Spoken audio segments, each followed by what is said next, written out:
Too close, Commander. 10 more seconds we would have been swimming in molten sulfur. The Normandy isn't equipped to land in exploding volcanoes. They tend to fry our sensors and melt our hull. Just for future reference. We almost died out there and your pilot is making jokes?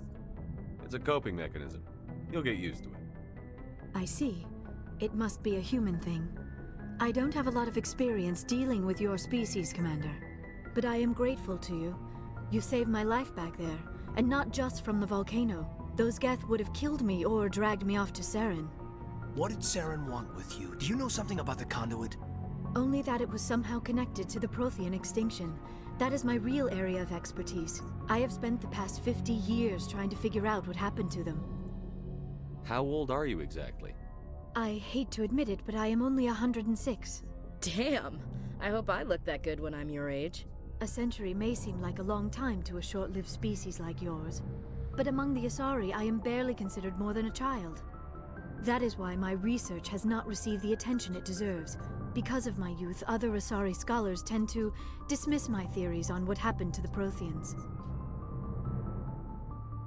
Did your research turn up anything interesting? What is interesting is what I did not turn up. There is remarkably little archaeological evidence of the Protheans, and even less that might explain why they disappeared. It is almost as if someone did not want the mystery solved. It is like someone came along after the Protheans were gone and cleansed the galaxy of clues. But here is the incredible part. According to my findings, the Protheans were not the first galactic civilization to mysteriously vanish. This cycle began long before them. How'd the Krogan battle go? It went easy. First attempt. Where'd you come up with this theory? I thought there wasn't any evidence. I have been working on this for 50 years. I have tracked down every scrap and shred of evidence. Eventually, subtle patterns start to emerge, patterns that hint at the truth. It is difficult to explain to someone else. I cannot point to one specific thing to prove my case. It is more a feeling derived from a half-century of dedicated research. But I know I'm right, and eventually I will be able to prove it. There were other civilizations before the Protheans. This cycle has repeated itself many times over. If the Protheans weren't the first, then who was? I don't know. There is barely any evidence on the Protheans, even less on those who came before them. I cannot prove my theory, but I know I am right. The galaxy is built on a cycle of extinction. Each time a great civilization rises up, it is suddenly and violently cast down. Only ruins survive.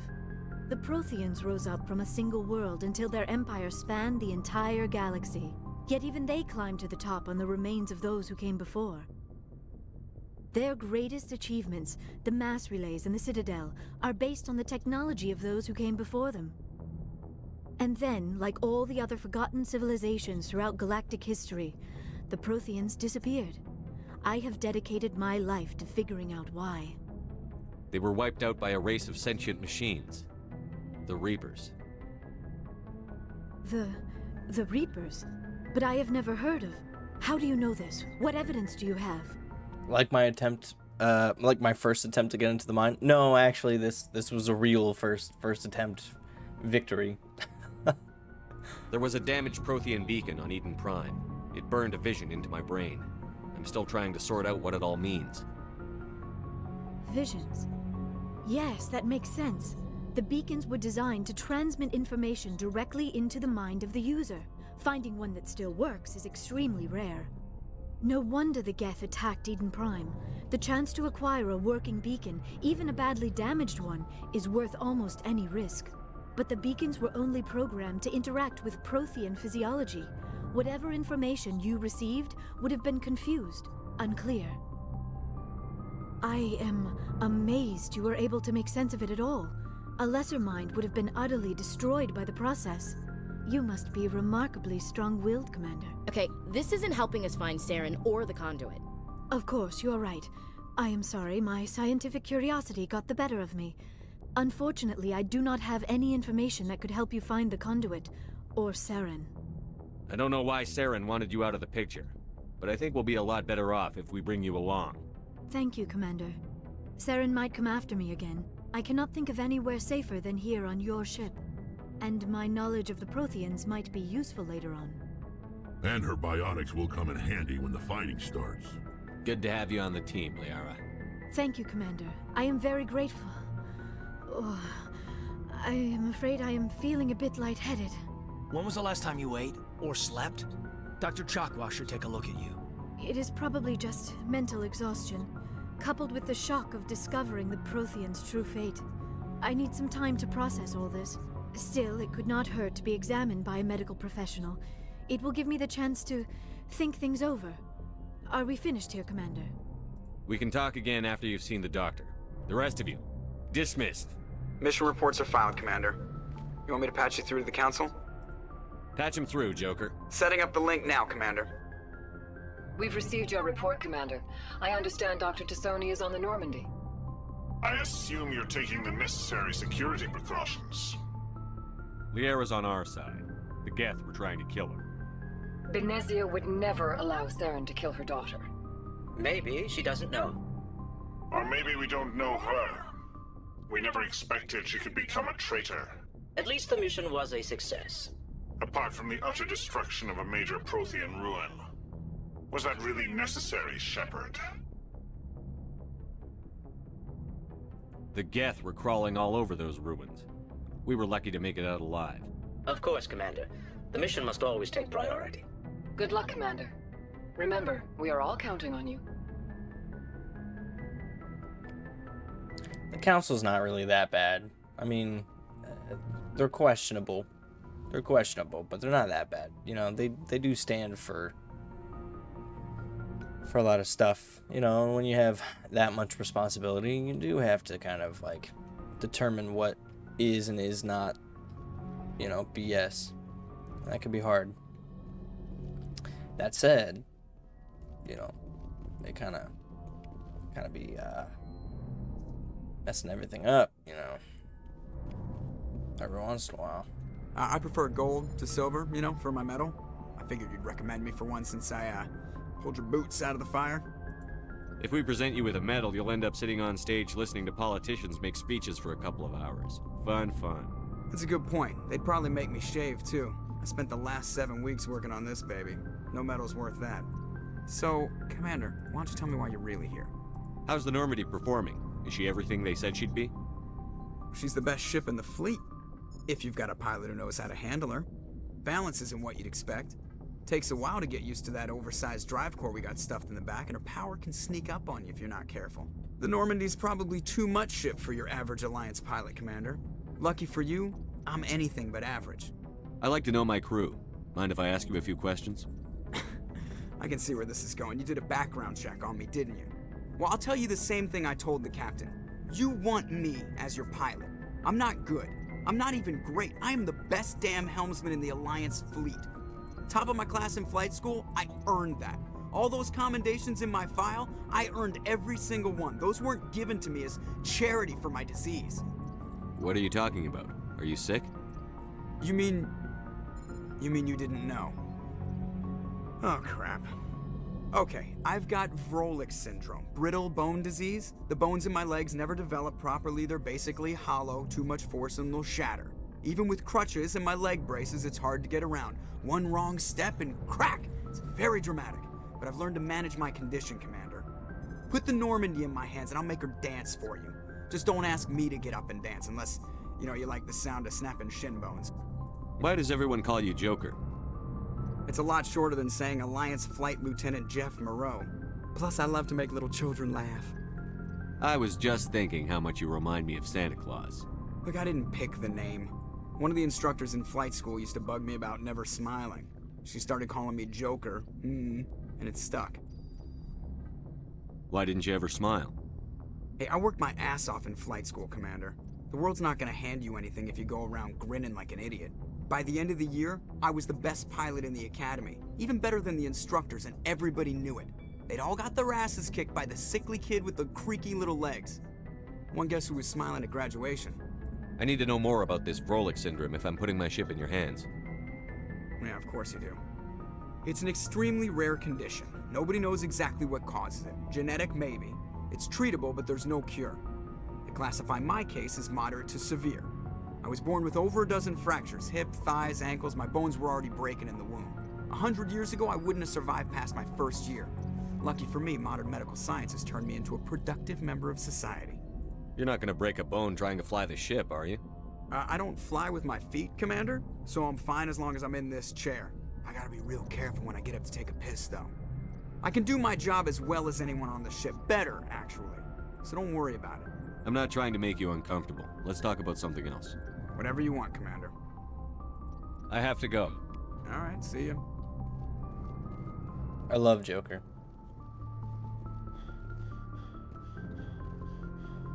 And we just finished our first mission, so it's time to go check in on the crew.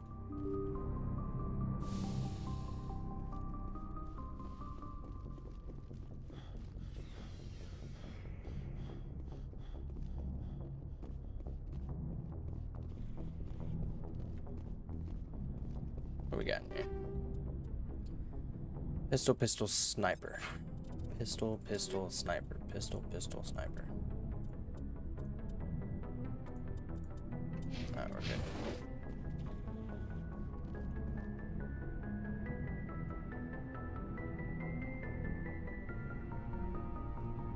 Anything you need, Commander?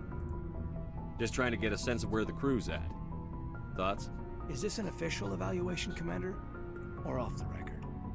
Alenko, when it's just you and me, you can consider it off the record. That's a generous attitude. Okay. I think there's something wrong with all this. This Saren is looking for records on some kind of galactic extinction, but we can't get backup from the Council? Sorry, Commander. There's writing on the wall here, but someone isn't reading it. The Council doesn't want to believe anything's wrong. I'd call it human nature, but... I hear you. It just seems like a group that's been around as long as the Council should see this coming. Sorry if I got too informal. Protocol wasn't a big focus back in Bot. Tell me about it. Biotic acclimation and temperance didn't last past the airlock. To the kids they hauled in, it was brain camp. Sorry, hauled in is unkind.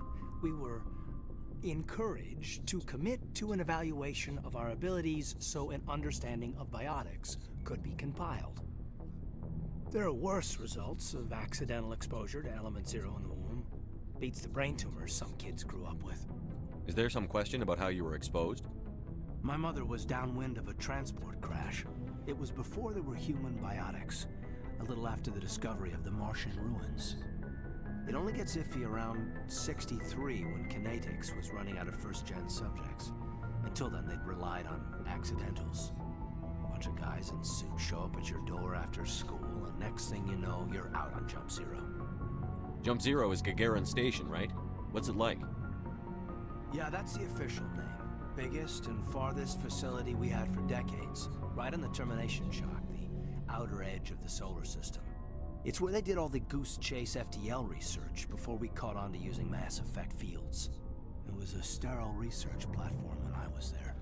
There were other kids in the same boat, right? At least you weren't alone out there. That's true. We did have a little circle that'd get together every night before lights out. We didn't have much to do, though. It was a research platform then, and kinetics kept Jump Zero off the extranet to prevent leaks. Then you must have had plenty of time to get to know each other. Yeah, we'd sit around and bull every night after dinner, play cards or network games. There was this girl named Rana, who had a little circle grow up around her. She was from Turkey. Her family was very rich. But she was smart and charming as hell. Beautiful, but not stuck up about it. I think you'd have liked her. Sounds like she was special to you. She was. Maybe she felt the same. But things never felt together. Training, you know. You know of any intentional exposures for certain? No one knows. Doesn't mean they didn't happen. As big as the exposures were, it was hard to track down accidentals.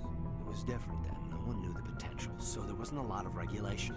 Anything kinetics did was gold. I'm not saying they intentionally detonated drives over our outposts, but in retrospect, they were damn quick on the scene. Jump Zero is a long way from home. What was it like?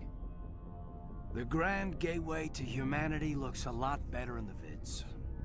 But that's my own baggage, Commander. No bearing on this. It's a big galaxy, Lieutenant. Who knows what will come in handy? If you say so, sir. Besides, I've got my past squared away. He's a good man. He's a good man.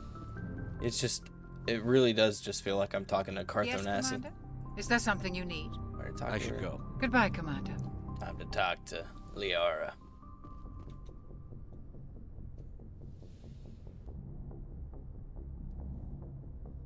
Commander, are you coming to check up on me?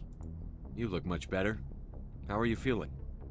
Dr. Chakwas assures me I am going to be fine. I was impressed with her knowledge of Asari physiology. You're in good hands. Dr. Chakwas knows what she's doing. I never properly thanked you for saving me from the Geth, Commander.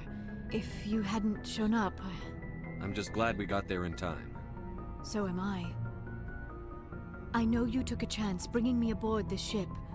I have seen the way your crew looks at me. They do not trust me. But I am not like Benezia. I will do whatever I can to help you stop Saren. I promise. Don't worry, Liara. I trust you. I know you won't let me down. It means a lot to hear you say that, Commander. Thank you. Tell me about yourself, Liara. Me? I am afraid I am not very interesting, Commander. I spend most of my time on remote digs, unearthing mundane items buried in long-forgotten Prothean ruins. Sounds dangerous. And lonely. Sometimes I would run afoul of indigenous life forms or stumble across a small band of mercenaries or privateers, but I was always careful. Until the Geth followed me to Artemis Tau, I never found myself in any situation my biotics could not handle. As for the solitude, well, that is one aspect that most appealed to me. Sometimes I just need to get away from other people. You don't like other people? I suppose it comes from being a matriarch's daughter. People expected me to follow in Benezia's footsteps. They wanted me to become a leader of our people. Matriarchs guide their followers into the future. They seek the truth of what is yet to come. Maybe that's why I became so interested in the secrets of the past. It sounds so foolish when I say it out loud. It sounds like I became an archaeologist simply to spite Benezia. All children rebel against their parents. It's a natural part of growing up. Aha, you share the wisdom of the matriarch, Shepard. That is exactly what Benezia said when I told her of my decision. But there was more to it than that. I felt drawn to the past. The Protheans were these wondrous, mysterious figures. I wanted to know everything about them. That is why I find you so fascinating. You were marked by the beacon on Eden Prime. You were touched by working Prothean technology. Sounds like you want to dissect me in a lab somewhere. What? No, I did not mean to insinuate. I never meant to offend you, Shepard. I only meant that you would be an interesting specimen for an in-depth study. No, that's even worse. Calm down, Liara. I was only joking. Joking? Oh, by the goddess, how could I be so dense? You must think I am a complete and utter fool.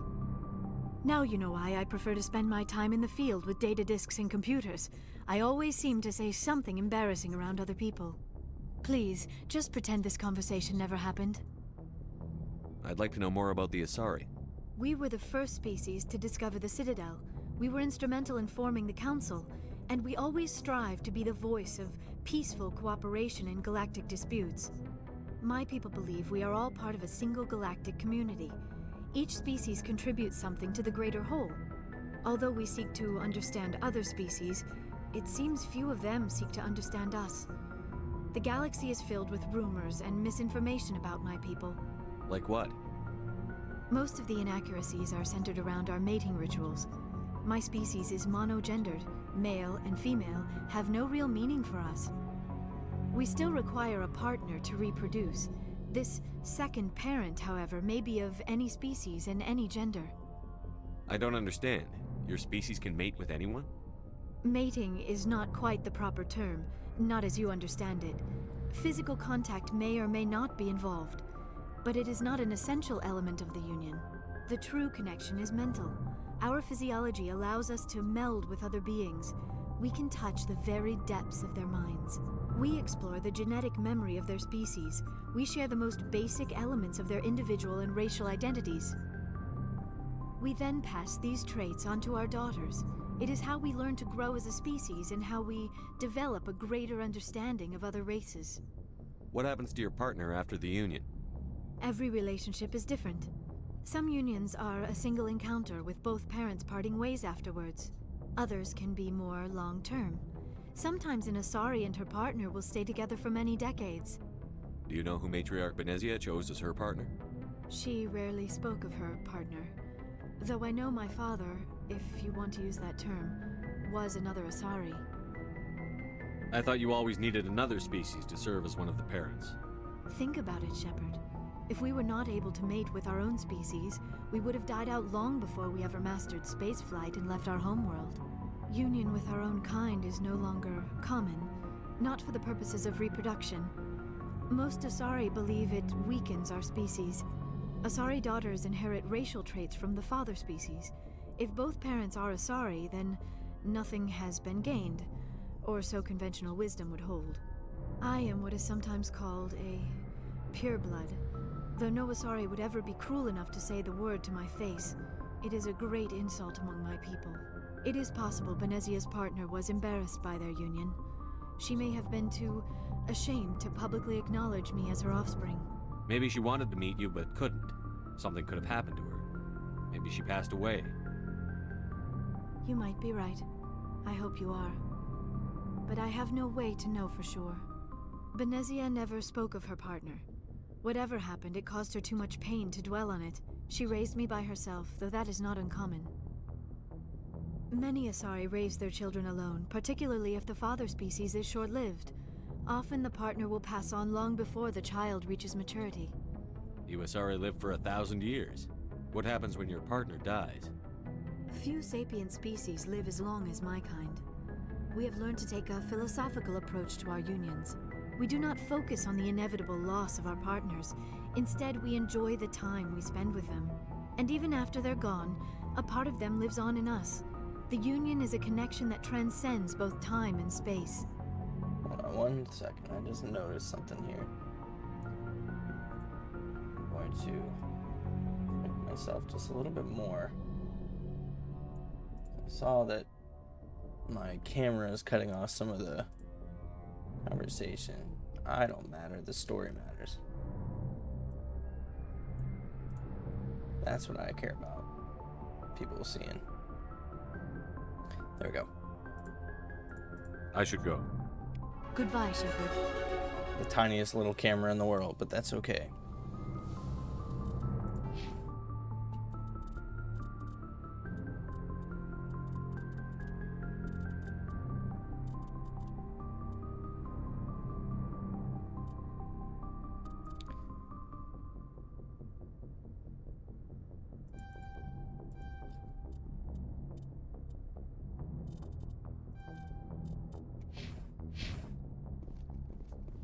Yeah, I love the story.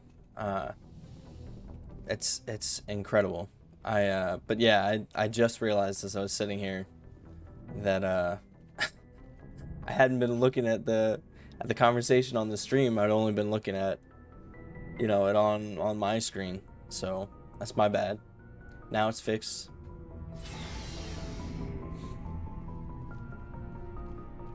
Hey, Commander.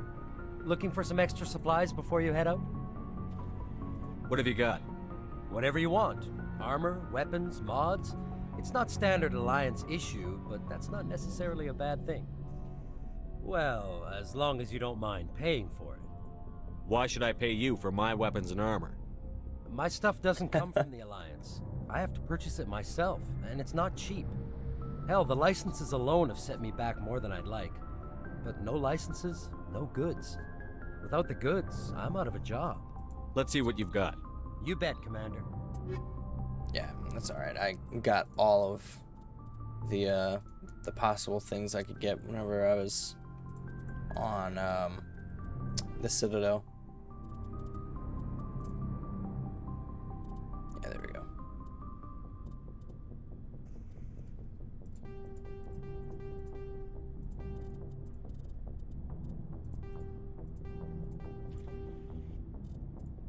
So these things that we don't need. Definitely sell any repeated things. Like we don't need 3 of those. Or 4 of those, dang.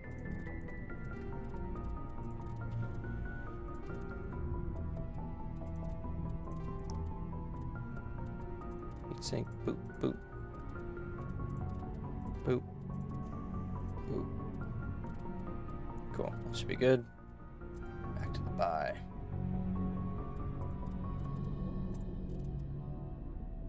I do have enough for that.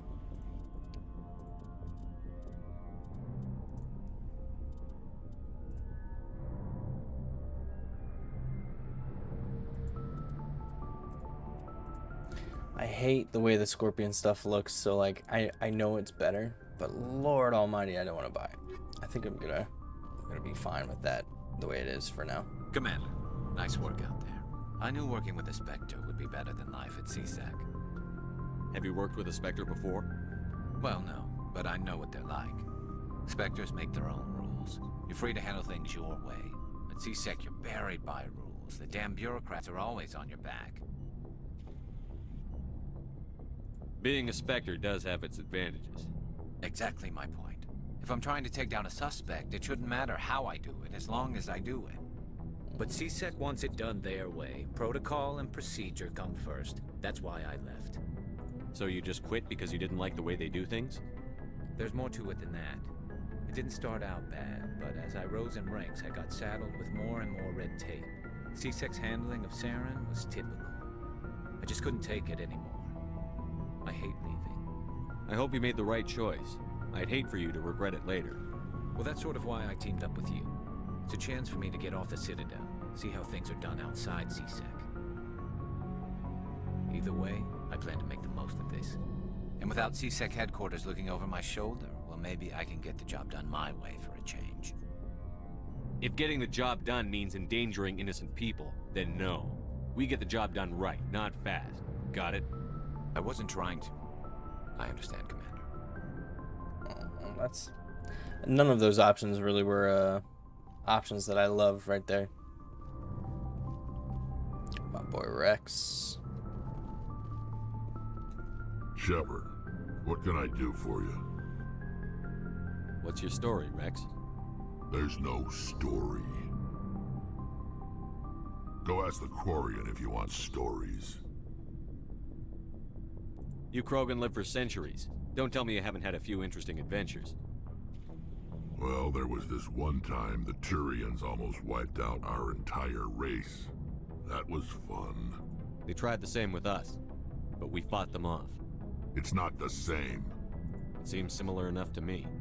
So your people were infected with a genetic mutation? An infection that makes only a few in 1,000 children survive birth? And I suppose it's destroying your entire species?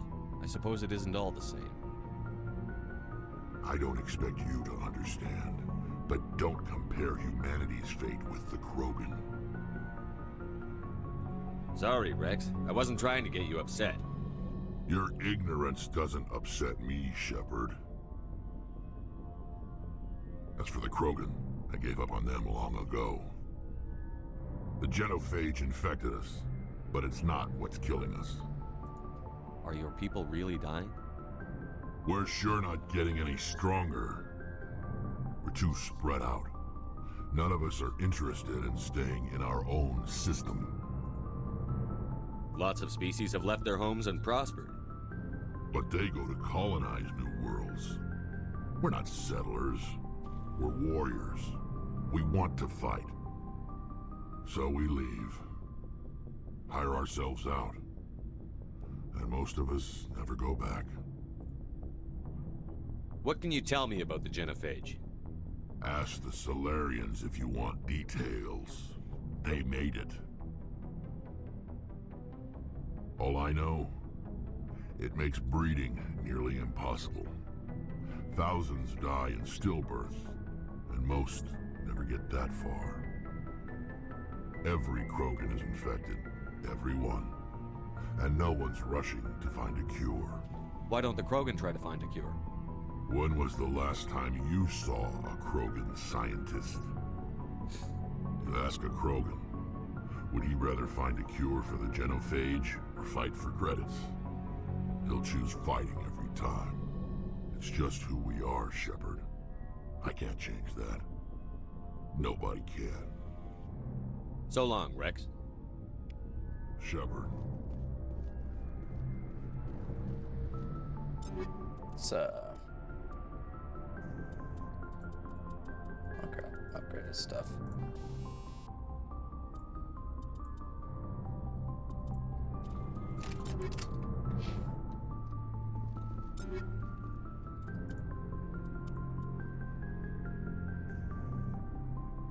It's a pistol, so let's give that to Yara.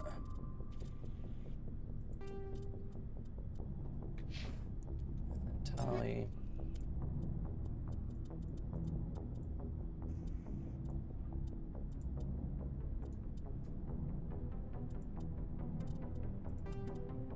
For that.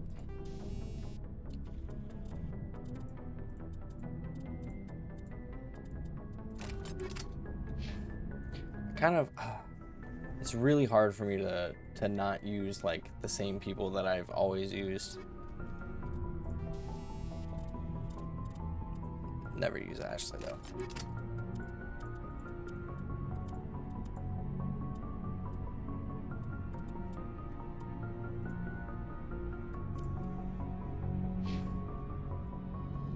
But I'm trying.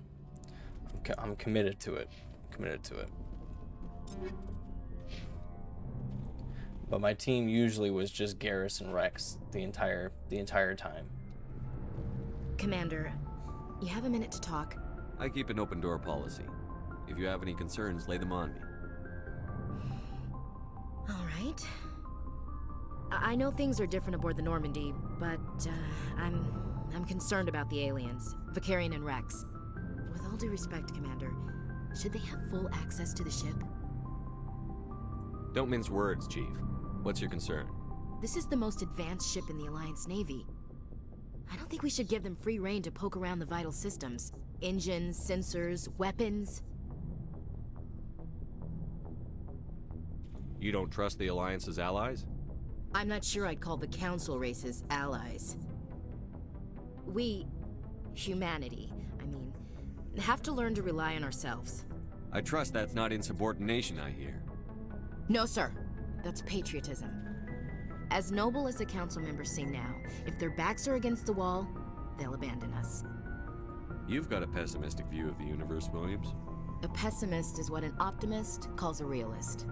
Look, if you're fighting a bear and the only way for you to survive is to sick your dog on it and run, you'll do it. As much as you love your dog, it isn't human. It's not racism, not really. Members of their species will always be more important to them than humans are. This is an Alliance warship, not the Parliament floor. If you're Earth first, vote for the Terra Firma Party. Terra Firma is a pack of jackals. The founders had ideals. These days they just play off xenophobia and bigotry. I hope my reasons are more rational. My father, grandfather, great-grandmother, they all picked up a rifle and swore the oath of service. I guess we just tend to think of Earth's interests as our own. All right. I can see where your concerns are coming from, Williams. But this is a multilateral mission. You're going to have to work with aliens, like it or not. It won't be a problem, Commander. You say jump, I say how high. You tell me to kiss a Turian, I'll ask which cheek. I'm glad there won't be a problem. Anything else you need, Commander? We'll talk later, Williams. Looking forward to it, sir. And that's the last one I'm gonna talk to her.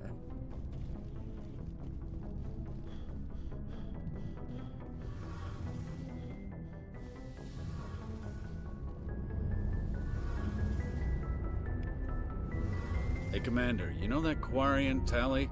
She's been spending all her time down here asking me about our engines. I'll tell her to leave you alone. What? No, she's amazing. I wish my guys were half as smart as she is. Give her a month on board and she'll know more about our engines than I do. She's got a real knack for technology, that one. I can see why you wanted her to come along. Fill me in on the IES stealth systems. How does it work exactly?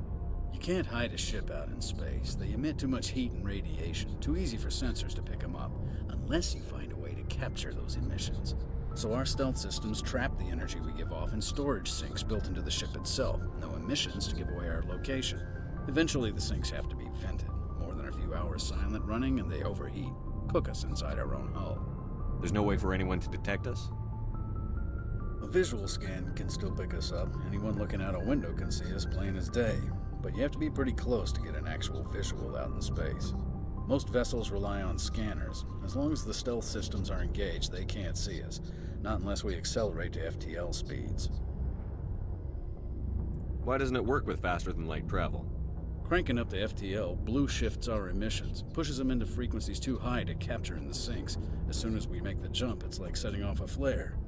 Sensors can pick up our location whenever we enter or exit FTL flight, but for short-range missions, our stealth systems are amazing, and we've got the only one. Where else have you served, Adams? If you name a class of Alliance ship, I've probably served on it. Everything from dreadnoughts and carriers right down to frigates like the Normandy. My last assignment was on the Tokyo, only a cruiser, but she was a good ship. Couldn't hold a candle to the Normandy, though. I want to know more about the Normandy. She's the best ship I've ever served on, probably the fastest vessel ever designed. And she's the only one using the new Tantalus drive core. What's so special about the Tantalus drive core? Proportionally, it's about twice the size of any other vessel. Not only are we faster, but we can run at FTL speeds longer before we have to discharge the core. Carry on, Adams. Aye, aye, Commander. BioWare, man, they killed it with the writing and the detail of the world and all that kind of stuff. Like, I play D&D, I'm a DM for D&D, and like the amount of detail that BioWare put into their game, or their games, is just something that, like, it's just amazing. It's amazing to me. Absolutely incredible. I haven't read the books that came out, and now I feel like I need to get them and read them, because I would absolutely love, like, more of the world.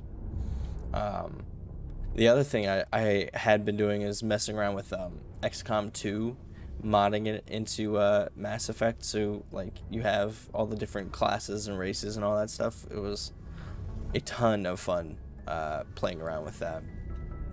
Your ship's amazing, Shepard. I've never seen a drive core like this before. I can't believe you were able to fit it into a ship this small. I'm starting to understand why you humans have been so successful. I had no idea Alliance vessels were so advanced. The Normandy's a prototype. Cutting-edge technology. A month ago, I was patching a makeshift fuel line into a converted tug ship in the flotilla. Now, I'm sitting on board one of the most advanced vessels in Citadel space. I have to thank you again for bringing me along. Traveling on a vessel like this is a dream come true for me. I had no idea you found ship technology so interesting. It comes with being a Quarian. The migrant fleet is the key to the survival of my people. Ships are our most valuable resource. But we don't have anything like this. We make do with cast-offs and second-hand equipment. We just try to keep them running for as long as we can. Some of the fleet's larger vessels date all the way back to our original flight from the Geth. I can't believe your fleet's still using ships that are 3 centuries old. They're constantly being repaired, modified, and refitted. They aren't pretty, but they work. Mostly. We've tried to make ourselves as independent as possible on the flotilla, grow our own food, mine and process our own fuel. But some things we just can't make on our own. A patch to maintain the hull integrity requires raw materials we just don't have. That's why our pilgrimages are so important. Tell me about your people. Our lives aren't easy. Resources are scarce, and we are constantly on the move. Everything we do must in some way contribute to the continuation of the migrant fleet. There are 17 million Quarians in the flotilla, and each of us relies on the others for survival. The bonds among my people are strong. Unfortunately, we have had to surrender many of the freedoms and civil liberties other species take for granted. What kind of freedoms? Well, it's illegal for parents to have more than one child.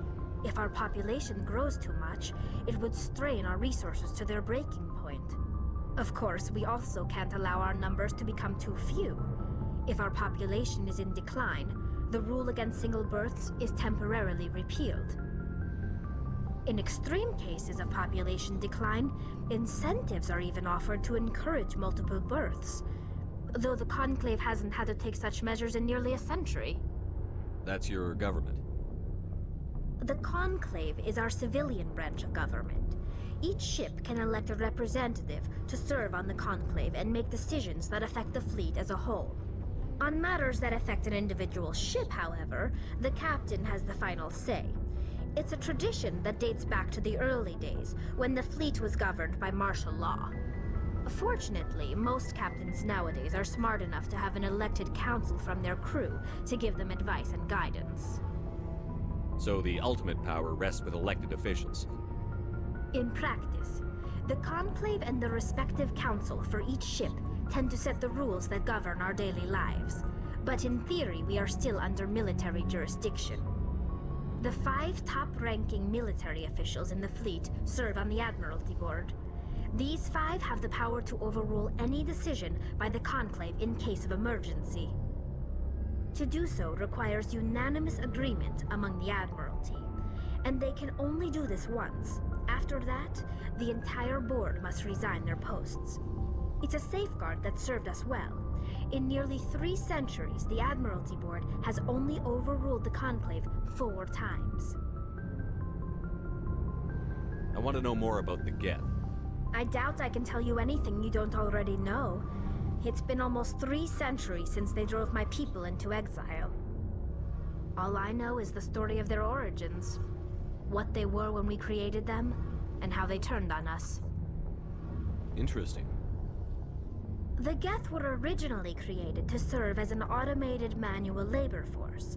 Initially, their intelligence was as limited as any VI. Over time, we made small modifications to their programming to allow them to perform more varied and complex tasks, bringing them closer and closer to true AI status. How come the Council didn't step in and stop you? This wasn't true AI research. We may have been skirting the bounds of the law, but we never did anything that was actually illegal. The changes were so insignificant, so gradual, that we were able to control them. Or so we thought. But one thing we underestimated was the power of the neural network. A million Geth thinking simultaneously created an inherently unstable matrix. The Geth are such an interesting, quote-unquote, race/problem in this universe. I really think they're really fascinating. So, the Geth share brain power? Many of the Geth's logic systems were designed to work in concert with other nearby Geth. Basically, the more of them you have in a group, the smarter they are. So there's some sort of group consciousness? No, nothing like that. They cannot share sensory data or information. Their programming cannot handle that much simultaneous input. Each Geth maintains an individual awareness and identity. The neural network only operates on a process-based level. It's basically the synthetic equivalent of a subconscious. But when they're in close proximity, they can coordinate low-level functional processes, freeing up more capacity for original or independent thought. That doesn't make any sense. I'm probably oversimplifying. The Geth are incredibly advanced and complex creations. All you need to know is that they get smarter when they gather in large numbers. As we built more and more Geth, their effective intelligence became more sophisticated, more abstract. One day, a Geth began to ask its Quarian overseer questions about the nature of its existence. Am I alive? Why am I here? What is my purpose? As you can imagine, this caused a near panic among my people. What did you do? It was inevitable the newly sentient Geth would rebel against their situation. We knew they would rise up against us, so we acted first. A general order went out across all Quarian-controlled systems to permanently deactivate all Geth. The Geth responded to this order violently. You can't blame them for fighting for their survival. We had no other choice. The Geth were already on the verge of revolution. By acting quickly, we had a chance to end the war before it began. The hope was that most of the Geth would still be little more than machines. incapable of organized resistance. But they had progressed much further than anyone anticipated. The war was long and bloody. Millions upon millions of Quarians died at their hands.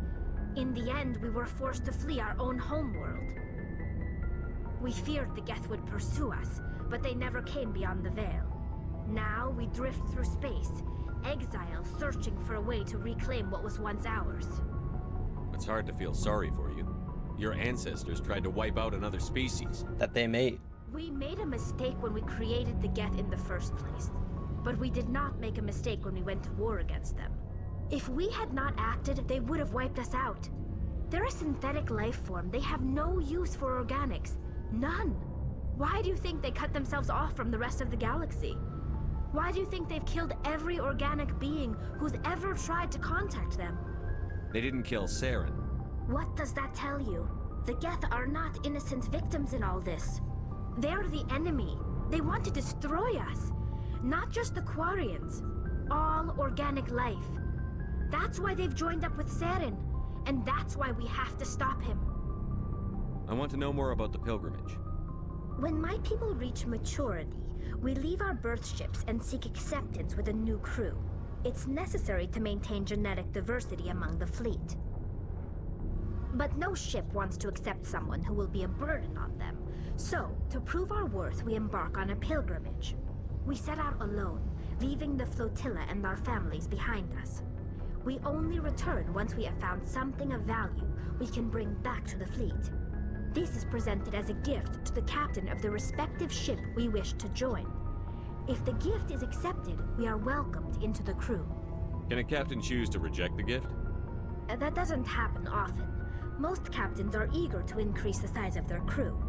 It increases their own standing in our society.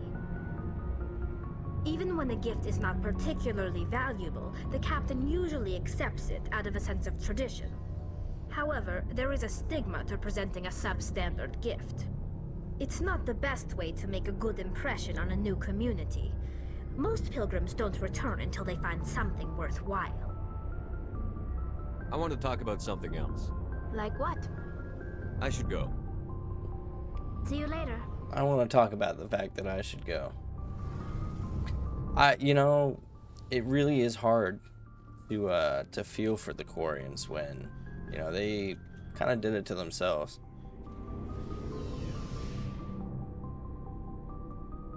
Like, they built the Geth, and then before the Geth had a chance to rebel, they were like, yeah, let's just start banking them. Banking them, bonking them.